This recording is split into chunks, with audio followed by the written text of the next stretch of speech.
Olá pessoal, sou o Lucas Vargas, CEO do Grupo Zap.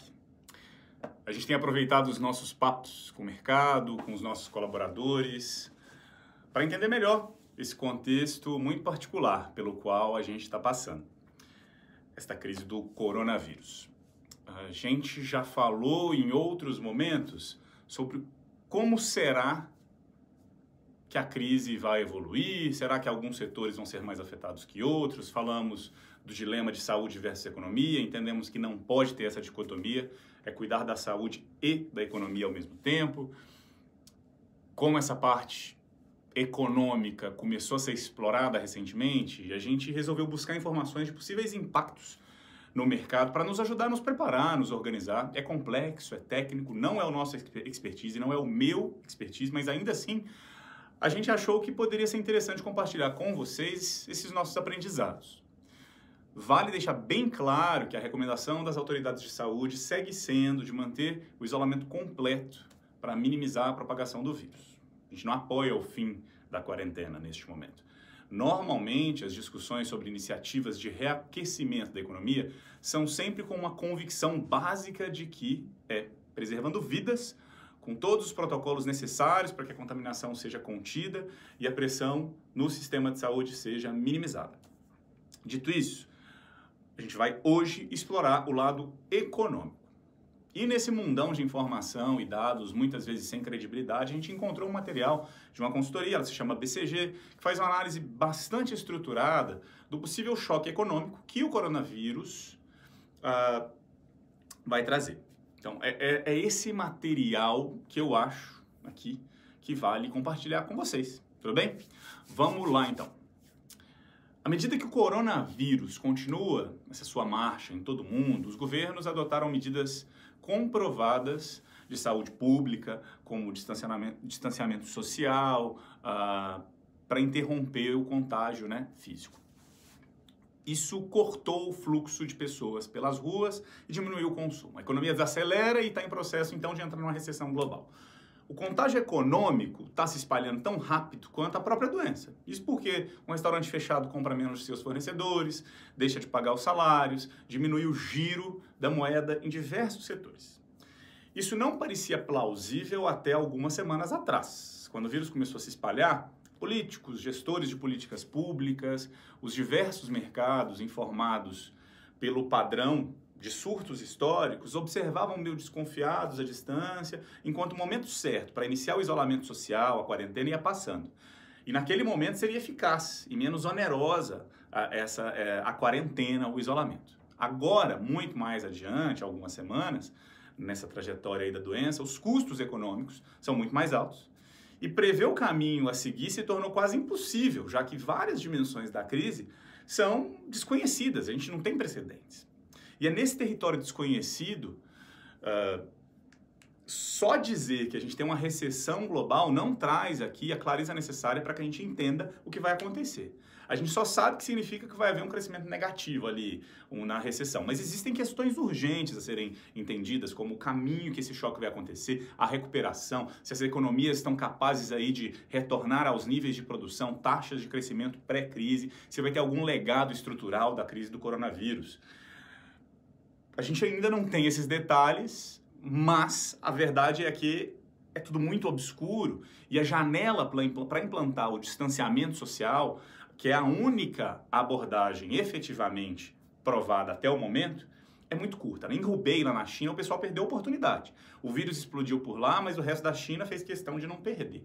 Na Itália, a janela foi perdida. O resto da Europa também. Nos Estados Unidos, como não tinha teste suficiente para identificar aqueles que estavam contaminados, a janela inicial também foi perdida. Aqui no Brasil, com a divergência entre políticos e gestores públicos, também a gente perdeu a oportunidade de fazer como as cidades que tiveram êxito lá na China de implantar esse bloqueio desde o início e controlar o vírus. À medida que a doença se prolifera, as medidas de isolamento social vão precisar ser adotadas de forma mais ampla e por mais tempo para obter o mesmo efeito que obteria se a gente tivesse feito esse isolamento lá no início.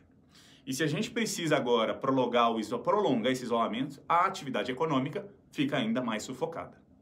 Então, o surgimento de uma outra onda de infecções continua sendo uma possibilidade real, o que significa que mesmo que os países que agiram já de forma rápida ainda correm o risco de ver a volta dessa propagação do vírus de forma acentuada toda vez que eles levam suas economias aí de volta ao trabalho. De fato, a gente viu algum movimento de volta do contágio depois de controlá-lo em Singapura e em Hong Kong com ondas secundárias após o controle inicial. E neste momento lá no Japão, isso parece estar acontecendo também, em Tóquio com uma tendência nova de crescimento da proliferação. Neste sentido, é impossível saber se as ações iniciais agressivas de isolamento de países como a Singapura foram em vão ou se valeram realmente a pena. E, atualmente, as perspectivas econômicas para aqueles que tomaram as medidas tardias parecem pessimistas. Pegaram governo e mercado desprevenidos. Isso inclui, obviamente, o mercado financeiro. E o que aconteceu nas últimas 4 semanas, certamente, não estava sendo levado em consideração nos cálculos de risco pelo mercado financeiro. As previsões futuras sendo feitas neste momento também não vão ajudar muito aqui.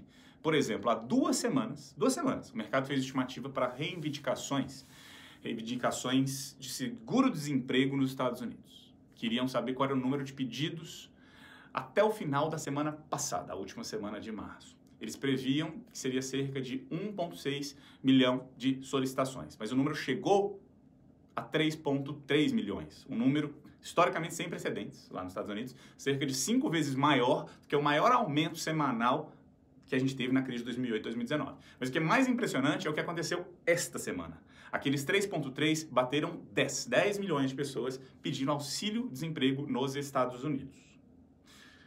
Previsões de cenários, de forma geral, são estimativas cheias de incerteza. As previsões de cenários que estão sendo feitas agora são ainda mais duvidosas, porque tem diversos aspectos desconhecidos. As propriedades do vírus não são totalmente compreendidas e podem mudar. O quão contagiosos são os pacientes assintomáticos ainda não está claro. As verdadeiras taxas de infecção e imunidade são incertas, especialmente onde os testes são limitados, que é o caso do Brasil. As respostas às políticas e aos protocolos de atuação vão ser desiguais, muitas vezes atrasadas, descoordenadas, vai ter erro nesse processo. E a reação das empresas e das famílias em relação às políticas e aos protocolos também são incertas, especialmente onde tem democracia, que é o caso do Brasil. Talvez a única certeza que a gente tenha é que qualquer tentativa de previsão definitiva não vai ser precisa, vai falhar. No entanto, se a gente olhar os vários cenários possíveis, eu acredito que a gente traz um valor aqui, um pouco mais de visibilidade para este momento em que falta tanta clareza. E para começar a explorar um pouco do que os economistas estão falando, vale entender que não existe só um tipo de recessão. O conceito de recessão é binário. Quando se diz que acredita que um país vai entrar em recessão, o que se quer dizer é que as expectativas de crescimento para os próximos 2 trimestres consecutivos é de crescimento negativo. Se essa for a previsão é de recessão. Se isso não acontecer, não é recessão. Tão simples quanto isso. Por isso que a gente fala que é binário. Mas a verdade é que, mais do que recessão, é importante entender o que tem sido chamado de qual o formato da curva, ou qual o formato do crescimento do PIB agora. O que vai acontecer? O que faz com que o impacto econômico de um choque tenha certa curva, pode ser mais profunda, mais leve ou mais prolongada, e onde que o Covid-19 se encaixa. Então, para ilustrar isso daqui, vamos olhar o que acontece em 3 países diferentes durante a crise financeira global lá de 2008, 2009. Vamos ver como que essa mesma crise causou 3 impactos diferentes que resultaram em 3 curvas de recuperação diferentes, muito diferentes, em 3 países. A primeira curva é a chamada forma de V, ou a curva com a forma em V. Na crise de 2008, o Canadá ele evitou a crise bancária. O crédito continuou a fluir e a formação de capital não foi tão significativamente interrompida. Evitar um colapso ali mais profundo ajudou a manter os empregos. O PIB caiu, mas voltou rapidamente ali para o seu caminho pré-crise. Esse é o típico choque clássico aí em V, onde a curva do PIB ela é deslocada, mas o crescimento ele retorna ao seu caminho antigo, pré-crise. Vamos ver agora a forma, né? A forma de U, a forma em U, a curva em U. Os Estados Unidos eles tinham um caminho, então, diferente. O crescimento lá caiu muito rápido e voltou ao seu caminho pré-crise.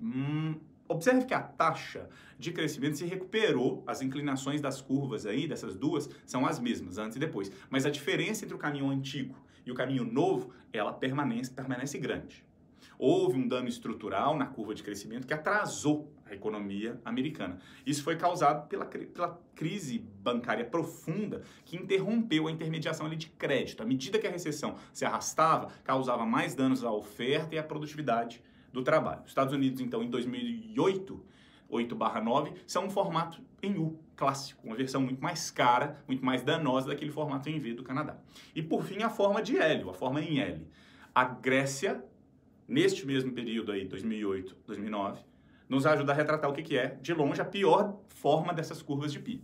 O país ele nunca recuperou sua trajetória anterior à produção. E, além disso, a sua taxa de crescimento diminuiu depois da crise. Não voltou aos patamares pré-crise lá de 2008, 2009. A distância entre o caminho antigo e o novo está cada vez mais aumentando com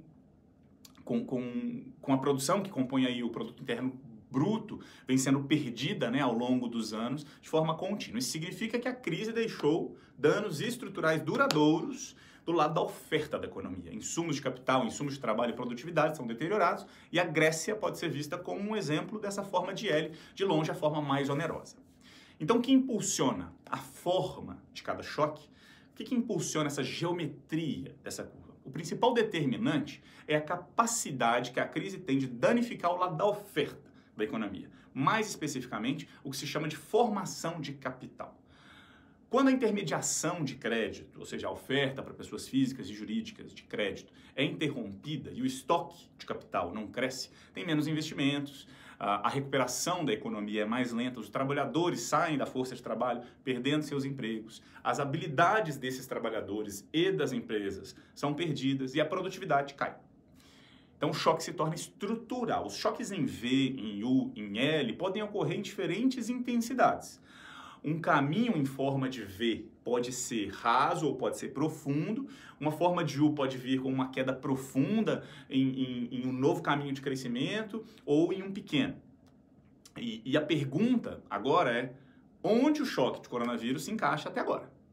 E isso é difícil de responder. Por quê? Porque a intensidade do choque, ou seja, quão profunda é a curva, vai ser determinada pela capacidade de propagação do vírus, pelas respostas dadas via políticas, protocolos e pelo comportamento dos consumidores e das empresas diante dessas adversidades todas.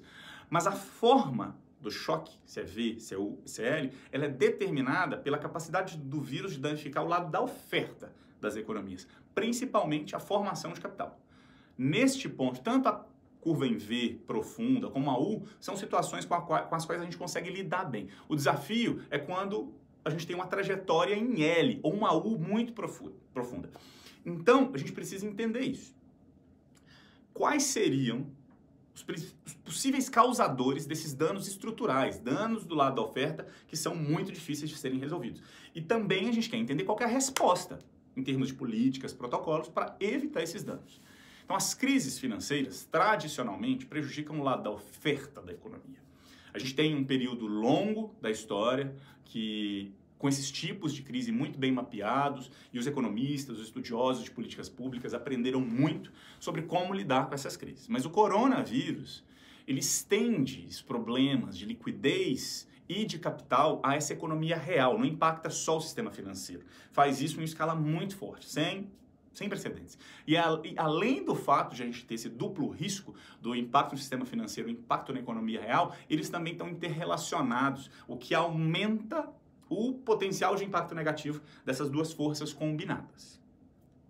Quando a gente fala em economia real, para esclarecer, a gente está falando do mercado de trabalho, renda, emprego, produtividade das empresas, dos negócios. Já o mercado financeiro é o contexto dos bancos, dos fundos, dos investidores, mercado de capitais, bolsa, esses conceitos. Vale esclarecer isso. Vamos então olhar mais detalhadamente os dois caminhos para o Covid-19 causar danos estruturais em um cenário, em uma forma de L ou um U muito profundo. O primeiro é com riscos do sistema financeiro. O choque sem precedentes do Covid-19 já gerou estresse no mercado de capitais, provocou uma resposta intensa dos bancos centrais, que estão atuando de forma bem forte. Se os problemas de liquidez persistirem e os problemas da economia real levarem as empresas a terem que reconhecer perdas nos seus balanços, a gente pode ter problemas piores. Apesar de a gente parecer saber quais são as políticas necessárias, de a gente conhecer soluções possíveis, com a intervenção do governo para resgatar empresas, recapitalizar os bancos, são iniciativas controversas. No caso de uma crise financeira, a formação de capital sofreria um grande golpe, com pouca disponibilidade de crédito e investimentos, o que provoca uma queda prolongada com danos aos empregos e à produtividade. Esse é o primeiro caminho de um possível problema estrutural. O segundo é a economia real ficar congelada, hibernar por um período muito longo. E esta é uma possibilidade que nunca antes aconteceu. Nunca vivenciamos. Meses de quarentena, isolamento social podem atrapalhar a formação de capital e, consequentemente, atrapalhar o crescimento de emprego, de produtividade, de renda. Diferente das crises financeiras, um congelamento prolongado dessa magnitude prejudica o lado da oferta. Seria uma nova experiência para os poderes públicos que não tem histórico e não tem referência de como tratar isso. Como exemplo, já estão estudando o impacto específico em certas indústrias. Há quem diga que a indústria do cinema vai quebrar completamente se em poucas semanas não forem reabertos os cinemas na Europa e nos Estados Unidos. Tanto porque tem novos hábitos de consumo sendo formados via Netflix, Cine Drive-In, que já está acontecendo em algumas cidades, pessoas vendo cinema dentro do carro, em isolamento social. Mas não só pelos hábitos que mudam, mas também porque as indústrias deixaram de produzir filmes, distribuidores quebraram, no caso do período prolongado, e na volta do período pós-quarentena não vai conseguir voltar a girar essas diversas engrenagens que são conectadas. Então, neste cenário prolongado, no mínimo, deixa de existir o modelo atual. Isso é o que a gente tem certeza. Os riscos financeiros e da economia real estão interrelacionados de duas maneiras. Primeiro, a crise do Covid mais prolongada poderia aumentar o número de falências da economia real, o que dificulta ainda mais o gerenciamento do sistema financeiro. Enquanto isso, uma crise financeira faria com que o mercado de crédito morresse, não tivesse insumo para gerar, para injetar na economia. Sim, o perfil de risco da crise do Covid-19 é peculiar, ele é ameaçador, por mais que exista um playbook sobre como pensar, desenvolver, implantar políticas para lidar com essas crises financeiras, isso não existe para um congelamento da economia real em larga escala. Não há cura pronta, receita de bolo para problema de liquidez de economia real inteiramente afetada por um movimento como esse. Para sair do choque, sair da curva, só tem uma saída: inovar, fazer diferente. É importante reconhecer que nenhum dos cenários de crise que a gente comentou vai ser linear, uniforme nos diferentes países. Os países vão ter experiências muito diferentes por dois motivos. Primeiro é a estrutura das economias, que podem ter robustez, resiliência, muito diferentes para absorver esses choques. O segundo é a capacidade dos profissionais de saúde, dos formuladores de políticas públicas, dos protocolos, de responder de maneira diferente a um desafio que é diferente de tudo que a gente já viveu. E isso é inovar. Será que esses profissionais vão conseguir criar novas intervenções numa velocidade sem precedentes, que vão conseguir superar esse equilíbrio disfuncional entre vidas e economia? Tem o lado médico e o lado da saúde, né, que é o lado da saúde e o lado econômico. Do lado médico, está claro que uma vacina ia reduzir a necessidade de distanciamento social, relaxaria então esse estrangulamento que a quarentena está trazendo na economia. Mas os prazos são provavelmente muito longos para encontrar uma vacina eficaz e por isso o foco pode ser priorizar uma inovação não radical, mas sim incremental dentro das soluções que já existem. Deixar de priorizar encontrar o elixir da nova vida, mas usar os medicamentos disponíveis, o pessoal tem falado da cloroquina, e fazer evoluções em cima deles. E quando a gente fala em inovação da natureza médica, não é só vacina, mas sim inovações em todo o espectro, que envolve, por exemplo, o lado terapêutico. Alguns tratamentos existentes podem ser eficazes no combate à Covid-19 e atualmente tem um monte, dezenas de tratamentos existentes já sendo avaliados. Num outro extremo desse mesmo espectro aí, vai ser preciso uma inovação organizacional para liberar a capacidade da nossa infraestrutura para atender a demanda, como a mobilização dos profissionais médicos. Saiu uma convocação aí super recente do Ministério da Saúde para diversos profissionais apoiarem o governo, mas também estudantes de medicina, psicólogos, assistentes sociais e diversos outros profissionais. Nesta mesma linha, também pode ser preciso melhor aproveitar os espaços para tratamento, para treinamento, né, dos hospitais, dos profissionais, suspender cirurgias que não são urgentes para liberar o espaço ali, fazer um novo processo de triagem médica e assim por diante. Então tem todas essas mudanças, esses protocolos. Este é o lado médico, né, o lado da saúde. Agora vamos para o outro lado, do lado econômico. Nos Estados Unidos, os políticos aprovaram um pacote de estímulo de 2 trilhões de dólares para amenizar o golpe aí da crise do coronavírus. Só para colocar em perspectiva, o PIB brasileiro do ano passado foi 7,3 trilhões de reais. A gente fechou o ano com um câmbio a R$ 4,00 por dólar. Ou seja, mais ou menos 1,8 trilhões de dólares, aqueles 7,3 de reais. Se o nosso PIB cair uns 3, 4%, esses 7,3 trilhões de reais caem aí para uns 7 trilhões de reais em 2020. O câmbio está mais ou menos 5,30.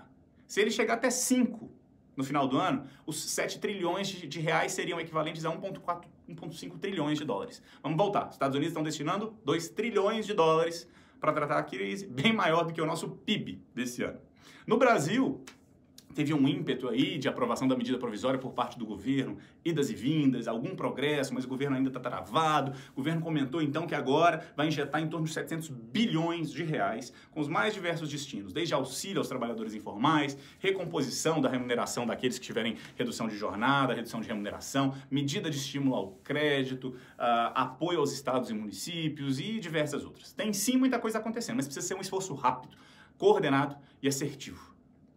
Dentro desse lado econômico, políticas aí precisam ser implementadas, inovação aqui também precisa acontecer. Por exemplo, bancos centrais normalmente oferecem financiamento ilimitado aí de curto prazo para garantir problemas de liquidez, garantir que não tenha problema de liquidez, não atrapalhar o sistema bancário, empréstimo dos bancos centrais para outros bancos dentro do sistema bancário.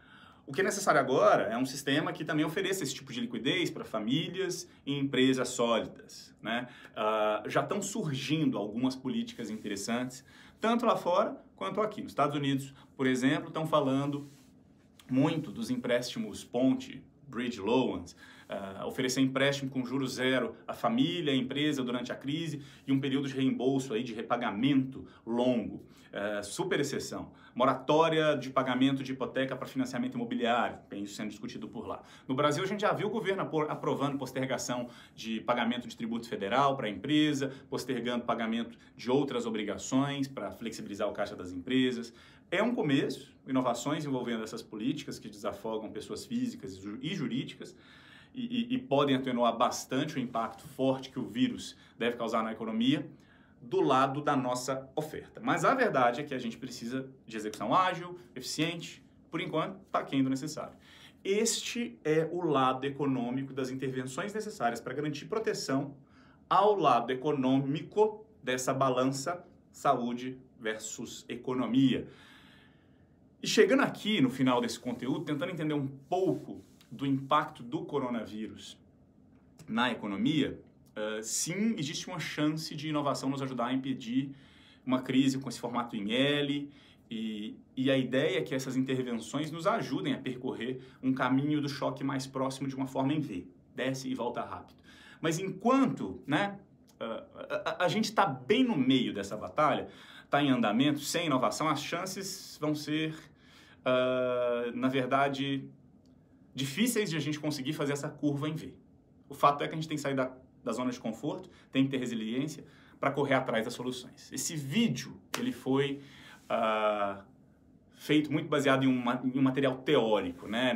Me tira da minha zona de conforto, como eu falei, consumi do pessoal de consultorias, bancos, etc. E eu achei que faria sentido, então, trazer isso aqui para vocês. Se você gostou, pode se inscrever no canal do Grupo Zap, no YouTube, no nosso podcast, que se chama Imobcast, nas principais plataformas, na nossa plataforma de conteúdo do Conecta Imob, que é o Academy www.conectaimob.com, Academy com Y, e também nas redes sociais do Conecta Imob, no Instagram, que é @conectaimoboficial, que é onde a gente divulga tudo em primeira mão. E o canal do Grupo Zap também, por lá, é @aqui no Grupo Zap. Tudo junto. @aqui no Grupo Zap. Dicas e sugestões, comentários, críticas, sempre super bem-vindos. Muito obrigado e até o próximo conteúdo.